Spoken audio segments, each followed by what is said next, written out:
Welcome to Pro Tool Reviews. What I have for you today is DeWalt's 20 volt max 7¼ inch cordless circular saw. DeWalt is claiming this is their most powerful cordless circular saw yet. Let's open this box, test it out, and see what we think. So one of the most fun things I get to do is when I see a claim like this, our most powerful circular saw, 1700 max watts out. What does that really mean, and how does that translate into actually real job site performance? And that's where I'm excited to give this saw a try. So there you go. There's your instruction manual. Make sure you hold on to that, read that, refer to that if you have any questions on the tool use. And this is a brand new tool, never been touched by anyone here. And let's see, how do we get this out of here? There we go. All right, so some crazy packaging going on here. And I've got a included saw blade, so we have a just a standard, what looks like the standard framing style blade. So 24 tooth, 7¼ inch. It is a thin kerf blade, so yeah, real thin teeth on those. And let's set that aside. Let's get this cardboard off the table, toss that back there, and get a good look at this saw.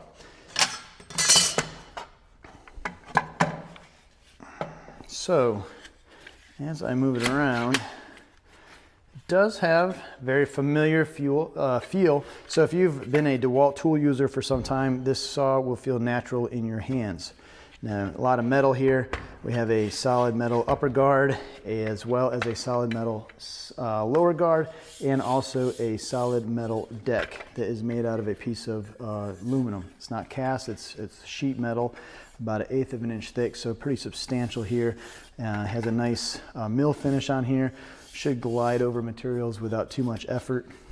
And as we move the saw around, familiar grip, a lot of rubber overmold here on the grip, so make sure you get a good purchase on there. There is no rubber overmold on this front grip, but that's actually okay. It is textured on the bottom side here, if you can see inside there, so you actually can get a really nice solid grip on there. And the grip is comfortable for my hand size as I reach in here. It does have a trigger safety, so push this with your thumb, and then you can activate your trigger. And let's see what else. Got a rafter hook. Looks like it's 2x4 size, so that you can slip that over a joist or a piece of 2x4 maybe on your sawhorses and support that without too much issue. So that folds over out of the way when not in use and when not necessary.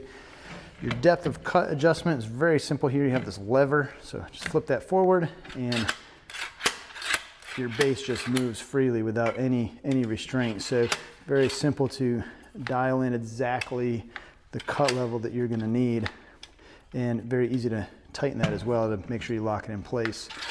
So also comes with a included wrench so that you can go ahead and swap out that blade, and we'll go ahead and install that blade in just a moment here. But before we do that, we also have a bevel adjustment on the front of the saw. Let's collapse this down. Bevel adjustment is on the front. Again, this is all metal, no plastic here. It's brand new and pretty stiff. Oh, there you go. That locked down really tight, but now it's loosened up. So flip that lever over, and it allows you to move this to whatever bevel you might need to adjust that to. And it goes all the way up to a 57 degrees. So you're getting a lot more than 45. 45 is back here. 57 degrees is up here. That's a pretty steep bevel. And what's nice too is there's D-dents. So this actually clicks, you can hear it. Depending on that position, you have your 22.5, 45, and then your last at 57. So your standard bevels that you would want to cut are already marked, so that you can go ahead and do your 45 or 22.5, and it would lock in very easily in those positions. Once you determine where you want to have your angle, you can just go ahead and lock that back down, and you will not have any movement there. Also, if you notice where the motor housing attaches to the base here, it's really solid. Yes, it is plastic, but it's actually very substantially constructed, so there's going to be no flex, no movement. And I find that when I did lock that in place, that this shoe does not flex or move at all. And it does make a difference to have all this full metal construction on all your pivoting parts and all your parts of your tool that are going to be in contact with your material does create a much more substantial of a tool. Now coming in and installing a blade, we're going to go ahead and remove our wrench. Bring this around to the front, and we should have a blade stop in the front here. So we depress this while we turn this nut here, and we're going to want to loosen that and loosen our nut up. And once we get this off, and remove the washer that's here. We don't want to lose these washer or the nut. And in order to put the blade on, we're going to move the guard back. And if you notice, I'm doing this with no battery installed either, so there's no way that we have anything to be activated or have the saw suddenly come on. You want to make sure you do this with the battery not installed. So go ahead and put your blade on, and if you notice your rotation, your saw, circular saw, it's noted right here. The blade rotation is this direction. So when you put your blade on, you're going to want to make sure that you match your blade rotation as well. So the rotation would be like that. And then once your blade is sitting in place, put our washer on, lower our guard back, go ahead and thread back on our bolt, snug that up by hand. Once we're snugged up by hand, we can come up here with our other thumb and find where this is going to lock and rotate this until we get that to lock in place, and then we just snug up that blade. You don't have to go terribly tight on it. It's not going to slip or move. You just want it to be snug because you want to make sure that you can actually take it off in the future. And then when you're all done, go ahead and install that wrench back in its pocket at the base of the tool right here so that you have that for the future when you're going to get ready to swap blades again. Everything you need is included right with the saw. A couple other features to point out is that dust collection is available. There is an adapter that's available that comes over where your chip discharge is that would allow you to do dust collection, collection with a vacuum. So that would clip on right here. And then also you have, and without the light installed, we can't see it, but I'll demonstrate it later. We do actually have an integrated LED light. So when we pull the trigger and we're getting ready to make our cut, when we're looking down in this area, we're going to see illuminated to make sure that we can see where our cut line is and our marks. We also see it from this side as well, that LED light. The other thing is that this does have a brake.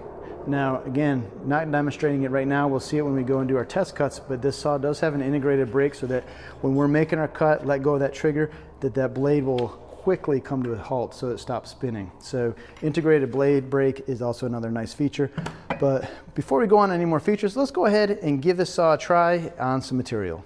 So what I'm going to do before I go in and begin doing any kind of cuts is I'm going to draw some lines on my board here and just get ready to see how this feels cutting just standard 2x4 material. Now, this does have a standard depth of cut of 2 9/16 at 90 degrees. So this would be your standard cut. It's cutting a depth of a max depth of 2 9/16. Let's go a couple more. This is the most powerful saw. We should be able to barrel through this material without too much effort. All right, so use my square as just a guide. I drew some lines because I like to see how well the blade follows my line, just to see how square it is and just to make sure that everything does what it's supposed to do. Now the tool, as far as feel goes, feels pretty balanced in my hand, and it does feel and line up pretty well against my material. I am looking up here at where the notches are in the base against my line, and now I'm going to go ahead and make my cut just to see how it relates. Do that again. So no issue going through this material at all.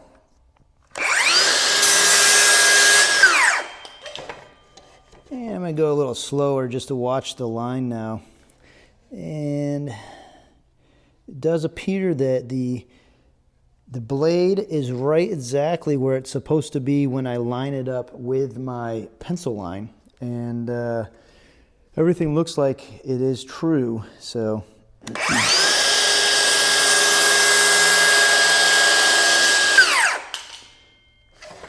So it definitely feels like it sails through this material. Again, this is a factory blade, not a special blade or a trim blade or anything like that. This is a 24 tooth framing blade, so kind of sort of standard issue, what I would kind of expect. And this is just standard 2x4 material that we would use in normal residential construction. So this is a material that we'd see all the time.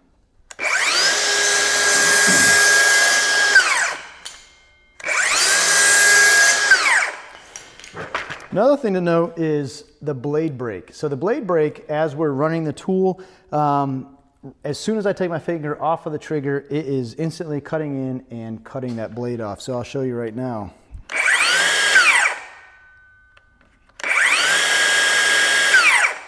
So pretty fast, actually. Once I remove my trigger finger, that I'm actually able to hear that blade come to a complete stop. Let me go ahead and get set up for some angle cuts and see how it does doing bevel cuts. So what I've done for this is I've drawn a series of 40-degree angle lines. I'm going to do some angle cuts and then some angled bevel cuts, which would kind of be a compound cut demonstrating both guard function and just power of the tool as we go through these cuts. So first I'll do the angle.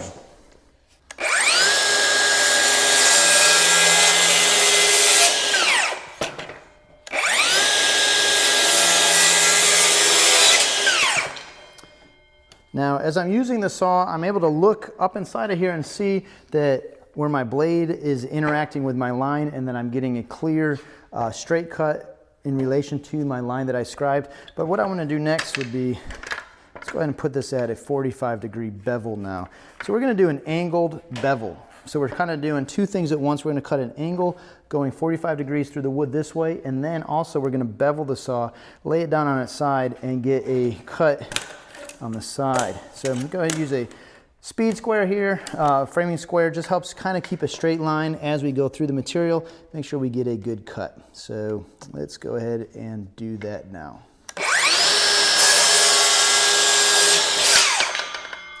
That one more time.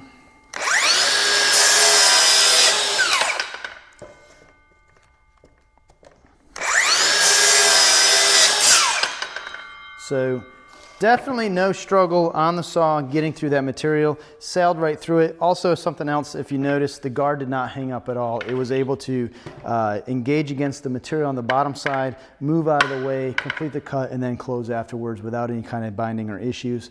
Something that I always look for, especially when we get into odd cuts, angle cuts, you want to make sure that that guard can work freely, and this one definitely does.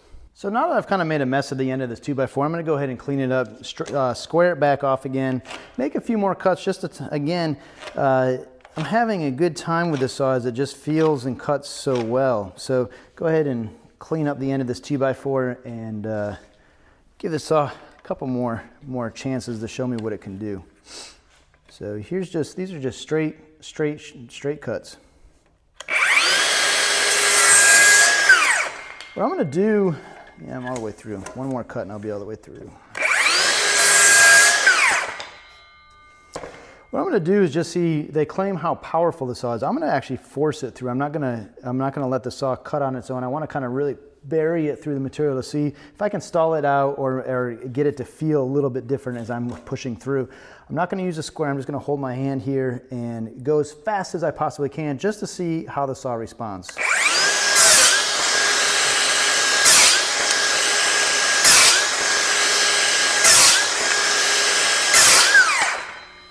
That's actually pretty impressive. I'm pushing pretty hard on it and shoving it through the material pretty quickly, and you barely hear the saw skip a beat. Now I am using the 8 amp hour power pack battery. This is what is kitted with the saw if you were to buy the kit version of this saw, and this is a battery that does pack a punch, so to speak, as far as amp hours and what it can deliver. So combine that with this saw, yeah, we have no issue getting through the material. And again, this is dry material, not pressure treated, not wet or anything like that, but I think it does give a good idea that you can actually really push a saw and it's going to be able to power through whatever you got going on.